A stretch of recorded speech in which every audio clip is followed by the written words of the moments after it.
আসসালামু আলাইকুম। আজকে আমার আম্মু চিকেন বিরিয়ানি এনেছে আমার জন্য আর আমার ভাইয়ের জন্য।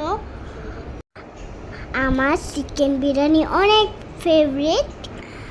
আমার আম্মুর হাতের বিরিয়ানি অনেক মজা হয়েছে। শুনেই তো নিলেন আমার ছোট্ট ব্লগারের কথা। মাশাল্লাহ। আসসালামু আলাইকুম। এই যে রাতেবেলা হঠাৎ করেই চিকেন বিরিয়ানি করে দিচ্ছিলাম বাচ্চাদেরকে। এর একটা কারণ হচ্ছে আমার মেয়েটা আজকে তার বাবার সাথে বাইরে লাঞ্চ করেছে। সে আবার তার ভাইকে এটা বলেছে, ভাই ছিল মাদ্রাসায়, এক্সাম ছিল, তো ভাই একটু মনটা খারাপ করেছে। তাকেও বলেছি, বাবা নেক্সট তোমার এক্সাম শেষ হলে তোমাকেও নিয়ে যাব। তো ভাবলাম তারও পছন্দটাকে একটু প্রায়োরিটি দিই। জিজ্ঞেস করলাম রাতে কি খেতে চাও, বললো মা আমি চিকেন খেতে চাই।